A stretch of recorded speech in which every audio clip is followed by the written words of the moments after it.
Well, thank you. It's a pleasure to be up here. I want to start by just saying, being a part of the Lemelson AAAS Ambassador Fellowship has been a fantastic experience for me. But I do have to warn you, if you look at the image there of me a year ago and the image of me now, you will notice that I have aged significantly in 1 year.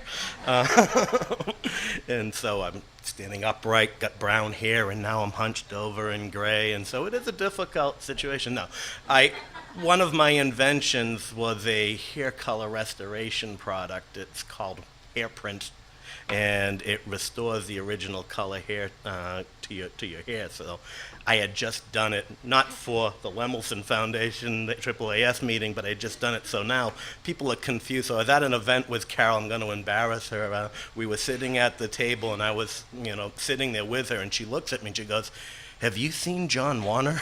I go, "That would be me." Okay, and so warning to the AAAS Lemelson Ambassador Foundation, one could get aged if you're not careful. But I'm kidding. It is amazing to be here at the Edison homestead. As an inventor, as a chemist, it's like just so cool to be at the heart of it all. But the role of invention, we keep hearing how Edison's kind of someone who brought invention to the forefront back 100 and something years ago. I think we're at a time where we need to reinvent invention, that we're at a different moment in human civilization. Can you imagine if a group of humans decided to build a pond? What would we do? We'd dig a hole, we'd fill it up with water, we'd throw in some plants, we'd throw in some frogs and some fish, and probably in a year it would be a pile of mud and everything would be dead. That's not the way nature builds. If you look at a real pond, what happens is over the millennium, the plants and the water and the animals and the organisms and the microorganisms all co-evolve, and there's this connectivity of how they communicate to one another, and it's an ecology. Here we are in 2017, and while nature is abundant in how it teaches us these ecological models, we still haven't quite figured it out in our industrial approach to the human-built world. If you go back, what's happened is this factory over here was invented all by itself, completely unaware of this factory over here being invented by itself, and this product over here, and this product over here, and everything is its own little box, its own little island that has no communication between it. And here we are trying now to find a way to bring an ecological model into existence to allow all of these things to work. And we can't. The electronics don't look like textiles, and the textiles don't look like pharmaceuticals, and the way we train and teach scientists to be so in their own little worlds that we're at a crisis point. We've got to realize there is only one communication that brings all of that together.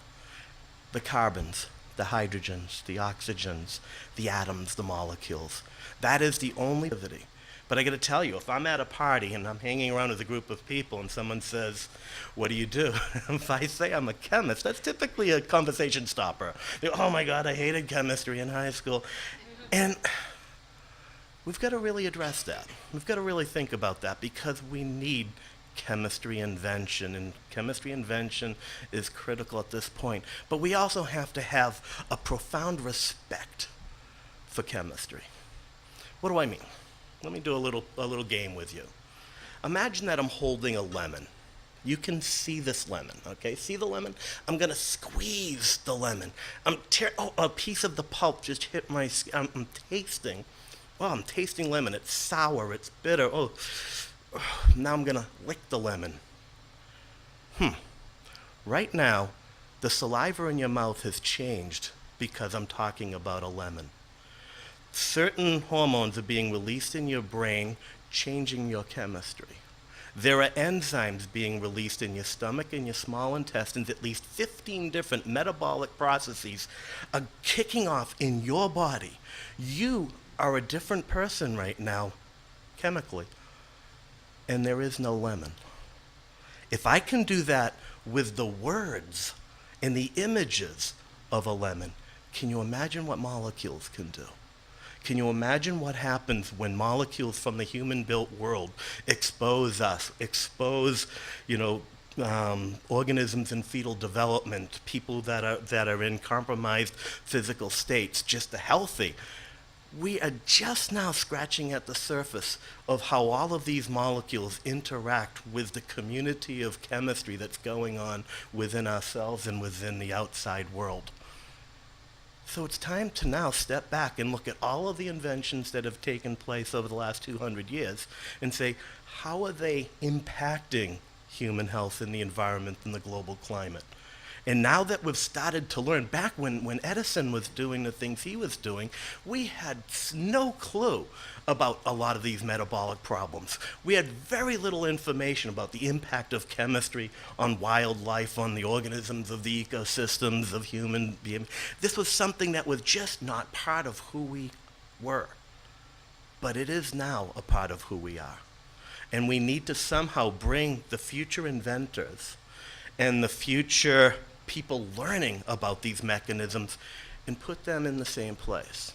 If you think about it, back when Edison was doing what Edison was doing, he did everything.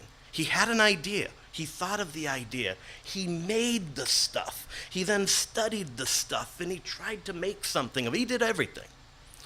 As the world evolved, what started to happen is the tribe of people that we call scientists kind of separated.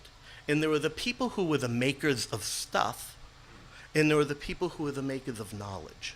And they started to separate. And some people made things, and some people studied things.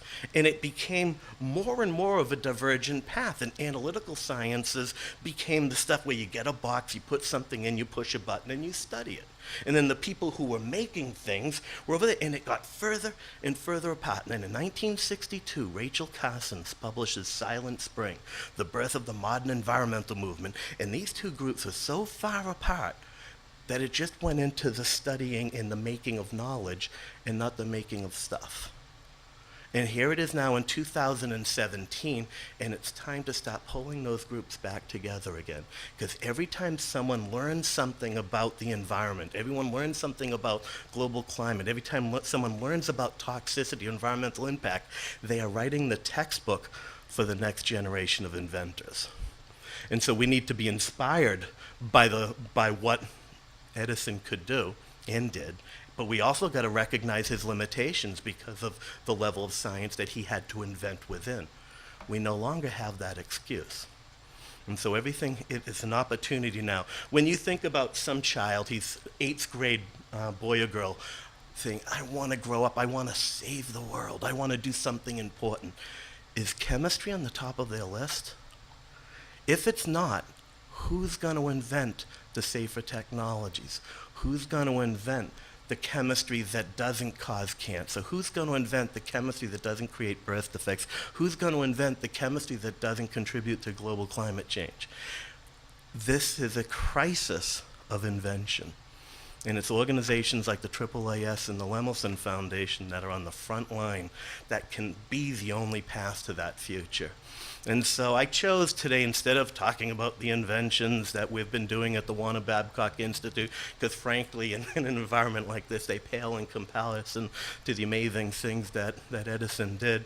Instead, I just wanted to start today's presentation by saying the enormity of the task at hand, and how there's no reason for us to be worried about it. There should be great confidence and great optimism because of the people in this room, because of the students that are going to grow up and going to change the world. We have all the pieces in place to make this happen. We just got to find a way to get the resources into the right minds in the right places in the right hands to invent. Like Edison says, to invent you need a good imagination, a pile of junk. We need safe, sustainable junk. Thank you.